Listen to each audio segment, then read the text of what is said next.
Hi guys, welcome back to the Vitality Daily Edit. I'm super excited today because of this little hot chickie next to me. I don't know about that. I definitely think so. Welcoming Tegan Martin, former Miss Universe Australia, global model, MC, influencer, and also budding health coach. Tegs, thanks so much. Thanks for having me, Nick. So I'm really excited that we get to work together, and I guess we wanted to talk a little bit about your experience about creating space to allow to trust your own judgment no matter where you are in your career, and surrounding yourself with good people to work with that lift you up. Yeah, exactly. I feel like it's something that I was only aware of probably about 6 months ago when I started weeding out the people around me that weren't necessarily serving me anymore, and started manifesting the type of people that I wanted in my life and the type of people that would inspire me on a daily basis. And what do you know? All of a sudden they start showing up. Literally at your doorstep in some cases. Exactly. And what we did for you in this first kickoff is we did your decision-making criteria around what type of jobs you wanted to do, who you wanted to work with. So really actually taking time to define what great looked like for you. Exactly. I think it's really easy to just start taking on any opportunity rather than what is super aligned with who you are, especially if there's money involved. So that's one thing that I wanted to work on with Nick. And do you think it's a challenge with a feeling of scarcity, especially if you're in an industry where it's about selling you and your face and you've just got to take all these different jobs and you're now stepping into that new realm, which is running yourself as a business? So Yeah, definitely. I think that most models, people in the entertainment industries, journalists, people on television have at some point experienced that scarcity mindset.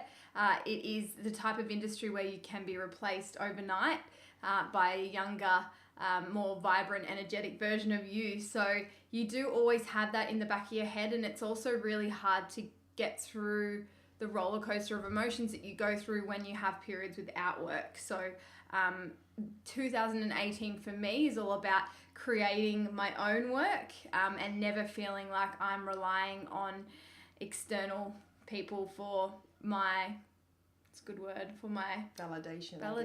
Yeah. And I think we did that cool motto for you, which was not to chase but to create. So making time out that you could actually create the content that you wanted to do, that you could look at your contracts properly. So anyone that's listening to this cool vid with Tegan, it doesn't matter, you're all founders and you're all running a business, whether you're inside an organization or you're a top model, growing your brand, there's always life after awesome, right? Exactly. Yep. So you've just got to have people around you that can think holistically with you, and remember you're the CEO of your business and your life. So what's great for Tegan is she is aware that she wants to work on her budgets and planning and time and her really brand proposition, and also aware of the type of people you want to work with. So what's a couple of cool things that we came up with, like those who respect well-being and engagement, and those who respect well-being and engagement. Yeah, like really important for you to work with people like that actually reflect your values too. Yeah, I think that some of the key things that I have taken away from our session were not to undervalue myself. I feel that in some moments of 2017, I found myself taking on work that is probably not aligned with who I am and what I believe in.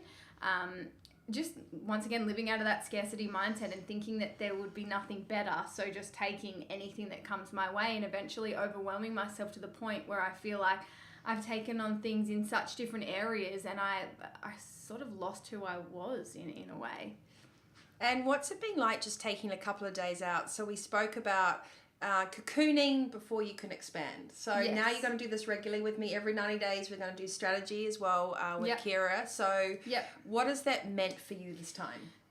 Well, cocooning myself away has had me, I guess, just away from the day-to-day distractions I have in Sydney. There's so much going on in Sydney 24/7. There's always something to do. There's always an event that you could be at.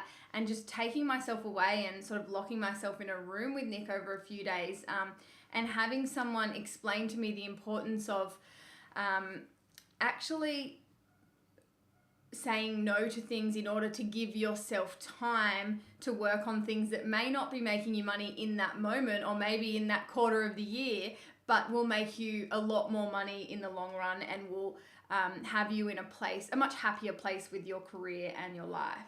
That's so cool that you're using the words quarters now and planning and career and, you know, I think like you're back Boss in the babe, driver's seat. hashtag. Boss babe, yeah. Like I'm just so proud of you for even having the initiative to come and sign up to proper coaching where you can blend your commercial success with who you are. And I think it's a really great reflection of your maturity.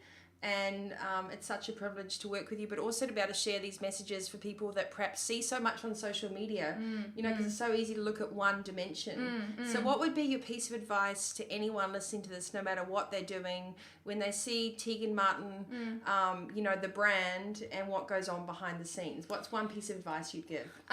Biggest piece of advice I would give is even someone like myself who looks like they have their life together and looks like they're exactly where they've always dreamed of being, isn't actually where they've always dreamed of being and has set herself completely new goals, which means she's striving just as hard as any of you that have just come out of uni looking for a new job or just getting into the industry that they've always dreamed of being in. Yes, I had dreams growing up of being in this industry and being a model and being an influencer and inspiring other women, and I have achieved that in my life, but I've set myself completely new goals. I've got new passions at this stage in my life, and I'm not really at this point exactly where I want to be, which is okay. I'm aware of that, and I have set myself new goals, and now I just have to create the space and start saying no to a few things that it might be really hard to say no to in order to set up the new life that I desire. So whilst you're embarking on this leap of faith, we spoke about a couple of tools like leaning on, for example, me as your coach, you've got that circle of trust. So checking in with those old mindsets. So what's your promise to yourself going away from your first strategic retreat? My promise to myself is to not just absorb the information while I'm here and then walk away from Nikki being by my side and just let it all fall apart. I think I'm pretty programmed to doing that. I tend to read a book and be so excited about it in the moment, and then when I walk away or put the book down, it sort of goes in one ear and out the other, and I'm on to the next information and consuming the next thing or reading the next blog or looking at the next Instagram page with the famous quotes. So it's just embodying and spending time on going over what Nikki and I have worked on and really absorbing and applying it to my life rather than just letting it go. Doing the work. Taking action. Yeah, and you think like cutting it down to the 90-day, 30-day, 7-day, and 3 tasks. Like just smash that off your list and stay focused. So having that and sharing that at home, like with Blake and everyone else, saying this is what's really important to me and putting that visible. Yeah. I think Nikki's advice in breaking it down into your 90 days, your 30 days, your 7 days is the best piece of advice you could have given someone like me. I tend to get really excited and have 500 things on my goal list, and then because I'm spreading my energy across all of them, I end up not actually getting one of them done properly.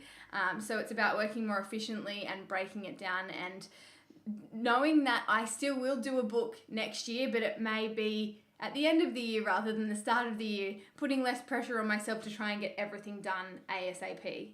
Yeah, so building solid foundations. Well, you know, we have all these expectations that we have to do all this. We have these massive to-do lists, but that's not like, you know, you've really got to look at what's vital. So where do you guys want to be by 90 days time from the moment you're listening to this video with me and Teagues? And what does that really look like? Not another goal, but what would you want to actually have achieved, and then work back from that on what do you need to do in 30 days to work towards that, the next 7 days, and the most immediate 3 tasks that you do as soon as you put that pen down. And get off laptops and computers and write this stuff out. And break down your 20 goals into the first 2 that are the most important, and don't think that you'll never achieve the other ones on the list. I think that's where I've gone wrong in the past, is I've thought, well, if I'm only working on 1 or 2, that means the others don't exist and I'll never do them. That's not the case at all. What Nikki's explained to me here is that you're breaking it down so that you're giving all your goals a place, but some of them come in place much later than that's others. the later box. Yeah. And we haven't done the crap box yet, but if there's anything that's kind of bothering you guys and it's in your head, get it on paper and put it in the crap box. You've got your now, then, next, the later stuff, so you're not losing sight of all the stuff that's in your head and your inspiration and vision. And then there's the shitty things that you know that you need to deal with as well. So so really cool. So Tegan's tips are, don't be afraid to break things down, get the help that you need, embrace strategy, say no more often, but you can only do that when you're clear on your goals. And the one thing I said to Tegan, if you fight me for that goal, if you want to go all Conor McGregor on my ass about it and like fight me for it, which is that conversation we had with beautiful Kira, and she was like, no, I was like, great, that's what you want. If your goal isn't something you would fight us for, then you don't want it badly enough. So you have to be prepared to go, this is really important to me. And if you haven't got a goal like that yet, then keep doing things and exploring and traveling until you do, because I've tried to start a business based around a goal that I didn't want to fight people on before, and you lose interest pretty quickly. And I've fortunately found a passion for health and wellness and preventing illness with food as medicine because of an illness that I unfortunately experienced myself. But I'm now thankful for going through that hard time, because it's led me to something that gets me out of bed and that annoys my friends and family because I never shut up about it. And that's the kind of thing you want to start a business on, because it means that you're never going to be bored and you're never going to just feel like you're unfulfilled in waking up and working on your project. I love that. So, be passionate, have a purpose, but plan. Those are the 3 Ps: passion, purpose, planning. And the other thing, guys, whilst you can be inspired by everyone on social media and people you follow, it doesn't matter if you don't know what your thing is right now. Like, that's totally fine. Don't feel inadequate or stressed about that, but do carve out some time to let some ideas come in and just choose something super tiny. It might just even be starting a course for 4 weeks. I was going to just say before, Nick, last piece of advice from me is, like, turn your social media off during the day and delete your Instagram app if it takes up as much time as it did for me in 2017 and distracts you as much as it did for me. I could have had my dream business flourishing by now if it wasn't for all the time I've spent worrying about what other people are doing with their business. So delete the app if you need to for a week. Like, you guys majority of you maybe aren't being paid for your Instagram post like I am. Unfortunately, I can't just delete the app altogether because it's 70% of my livelihood. But many of you probably can.